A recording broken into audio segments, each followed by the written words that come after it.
নমস্কার বন্ধুরা, আশা করি আপনারা সবাই অনেক অনেক ভালো আছেন। আর আজকে আপনাদের সামনে নিয়ে আসছি স্যামসাং এর তরফ থেকে নতুন একটি স্মার্টফোন, যেটা স্যামসাং এর তরফ থেকে স্যামসাং গ্যালাক্সি এ সিরিজের আন্ডারে A24 4G। তো এই A24 4G এই ফোনটা কেমন হবে এবং কি থাকছে কনফিগারেশন এবং কত টাকা বাজেট সেগমেন্টে এই ফোনটা আসবে এবং এই ফোনটা কি আপনারা নেওয়া ঠিক হবে, এই ফোনটা নিয়ে যত রকমের প্রশ্ন আছে সকল প্রশ্নের সমাধান দেবো। তো চলুন দেখে না যাক যে এই ফোনটা কি থাকছে এবং কবে আসবে। তো আপনাদের ফার্স্টে আমি প্রাইসটা ধারণা দিচ্ছি, যেটা 25,000 টাকা বাজেট সেগমেন্টে এই ফোনটার প্রাইসটা হবে।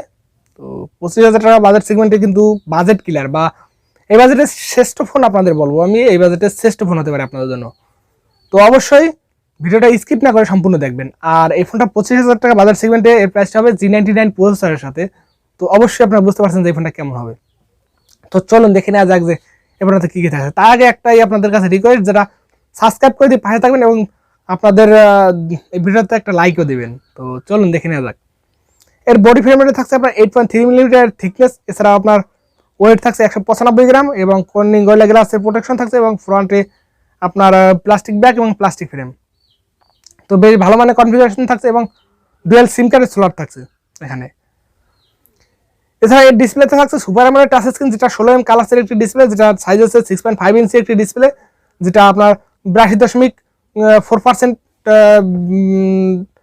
স্ক্রিন টু বডি রেশিও একটি ডিসপ্লে, যেটা 1080x2440 পিক্সেলের একটি ডিসপ্লে, যেটা 19:5.9 অ্যাসপেক্ট রেশিও একটি ডিসপ্লে, যেটা 396 পিপি ডেনসিটি এবং এখানে 90 হার্জ রিফ্রেশ রেট থাকছে এবং 1000 নিটস পিক ব্রাইটনেস থাকছে।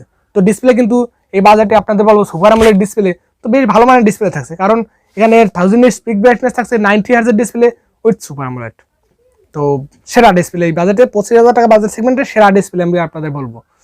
তো নো ডাউট সেরা ডিসপ্লে আপনাদের এখানে স্যামসাং এর ডিসপ্লে সেরা ডিসপ্লে। এছাড়াও পারফরমেন্স থাকছে আপনার Android 13 এবং One UI 5.1 এর উপর রান করবে এবং চিপসেট ডিজাইন থাকছে মিডিয়াটেকের G99 চিপসেট, যেটা 6 নানোমিটার আর্কিটেকচার উপর বিল্ড করা, যেটা পাওয়ার কনজিউমার একটি প্রসেসর, যেটা গেমিং প্রসেসর। এছাড়াও মালি G57 এবং MC2 এর সাপোর্ট থাকছে। তো আমি আপনাদের আগেই বলছি যে এই ফোনটা কিন্তু পাওয়ারফুল ফোন হতে চলছে এবং বাজেট মানে 25,000 টাকা বাজেট ক্লিয়ারের ফোন একটি এই ফোনটা। তো এখানে থাকছে 6GB র্যাম এবং 128GB রোম এবং 8GB র্যাম এবং 128GB রোম। তো 128GB বাংলাদেশে 25,000 টাকা বাজেট সেগমেন্টের ভিতরে লঞ্চ করা হবে। তো কি করতে চাইছে স্যামসাং বুঝতে পারতেছেন, এটা প্রাইসটা হওয়া লাগে 30,000 টাকার উপরে। তো সেই ফোন যদি 25,000 টাকার নিচে চলে আসে তো কিন্তু আপনাদের জন্য বাজেট ক্লিয়ার ফোন হতে চলছে। এবং এর ক্যামেরা থাকছে 50 মেগাপিক্সেলের একটি ওয়াইএস সেন্সর এবং 5 মেগাপিক্সেলের একটি আল্ট্রা সেন্সর এবং 2 মেগাপিক্সেলের একটি ম্যাক্রো সেন্সর এবং সেকেন্ড আইতে 13 মেগাপিক্সেলের সেন্সর থাকছে। তো আপনাদের আমি বলবো যেখানে যে ক্যামেরা অ্যালগরিদম দিয়েছে স্যামসাংকে ধন্যবাদ, অনেক অনেক ধন্যবাদ, যেটা আপনার 5 মেগাপিক্সেলের অন্তত আল্ট্রা সেন্সর ব্যবহার করা হয়েছে এবং 50 মেগাপিক্সেলের একটু ওয়াইএস সেন্সর, যেটা আপনার সাপোর্ট করা হয়েছে এবং ফ্রন্টে 8 মেগাপিক্সেল না দিয়ে এখানে 13 মেগাপিক্সেলের সেন্সর ব্যবহার করা হয়েছে।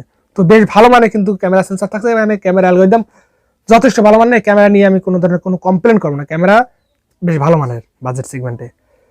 এছাড়াও এখানে সর্বোচ্চ ভিডিও রেকর্ডিং থাকতে আপনার 1030 fps পর্যন্ত 4K ভিডিও রেকর্ডিং সাপোর্ট পাবেন না, কারণ এই processor 4K video recording support করে না। এছাড়াও লাউড স্পিকার সাপোর্ট পাচ্ছেন, 3mm জ্যাকেট সাপোর্ট পাচ্ছেন, তবে ডুয়াল স্টিরিও স্পিকার থাকছে না। ডুয়াল স্টিরিও স্পিকার অবশ্যই থাকা উচিত ছিল। এছাড়াও কানেক্টিভিটিতে আপনার ব্লুটুথ 5.3 সাপোর্ট থাকছে, ওয়াইফাই 6 এর সাপোর্ট থাকছে, ডুয়াল ব্যান্ড হটস্পটের সাপোর্ট থাকছে এবং NFC আপনার USB টাইপ সি পোর্ট এগুলো সাপোর্ট থাকছে। এছাড়াও আপনার সাইড মাউন্টেড ফিঙ্গারপ্রিন্ট সেন্সর এবং আপনার compass sensor, proximity sensor, gyros sensor, সকল ধরনের সেন্সর এখানে আপনারা পেয়ে যাবেন। সেন্সরের মামলায় কোনো কমতি নেই এবং ফেস আনলক তো পাচ্ছেনই। এবং এই ফোনটাকে পাওয়ার ব্যাকআপ করার জন্য রয়েছে লিথিয়াম পলিমার নন রিমুভেবল একটি 5000 mAh ব্যাটারি, আর যার সাথে থাকছে 25 ওয়াট একটি ফাস্ট চার্জার। তো স্যামসাং এখানে যা দিয়েছে বেশ ভালো মানের দিয়েছে, স্যামসাংকে এখানে ধন্যবাদ। তো এই ফোনটা চার্জ করতে প্রায় 65 মিনিটের মতন এই ফোনটা চার্জ করতে লাগবে। এছাড়া এই কালার হিসেবে থাকছে ব্ল্যাক এবং গ্রিন, ব্লু, আপনার ডার্ক রেড। তো 3টে কালার ভেরিয়েন্ট এই ফোনটি আসবে। তো এই ফোনটা কিন্তু বেশ ভালো মানের কনফিগারেশন থাকছে। 25,000 টাকা বাজেট সেগমেন্টে যদি এই ফোনটা আসে তো আপনাদের জন্য বলবো আমি বেশ ভালো মানের একটি ফোন, কারণ এই 25,000 টাকা বাজেট সেগমেন্টে এর থেকে ভালো ফোন হতে পারে না। কারণ এখানে মিডিয়াটেকের G99 প্রসেসর থাকছে, আপনার দেখতে সেরা মানের ফোন এবং স্যামসাং এর এ সিরিজের ফোন এবং 50 মেগাপিক্সেলের ওয়াইএস সেন্সর রয়েছে ব্যাক সাইডে এবং আপনার 13 মেগাপিক্সেলের সেলফি ক্যামেরা রয়েছে 25,000 টাকা বাজেট সেগমেন্টের ভিতরে। তো one of the best package হতে পারে আপনাদের জন্য। তো এই ফোনটা 25,000 টাকা বাজেট সেগমেন্টের ভিতরে যদি আসে বাংলাদেশে, তো অবশ্যই আপনারা পার্চেস করতে পারবেন। এই ছিল আমার পার্সোনাল ওপিনিয়ন। তো আপনাদের কেমন লাগলো অবশ্যই কমেন্ট করে জানাবেন। এছাড়াও নেক্সট কোন ফোনের রিভিউ দেখতে চান তো সেটাও কমেন্ট করে জানাবেন, এবং ভুল ত্রুটি থাকলে অবশ্যই ক্ষমা সুন্দর দৃষ্টিতে দেখে আপনারা অবশ্যই কমেন্ট করে জানাবেন যে কোথায় ভুল হয়েছে। তো দেখা হচ্ছে নেক্সট ভিডিওতে। সবাই ভালো থাকবেন, সুস্থ থাকবেন।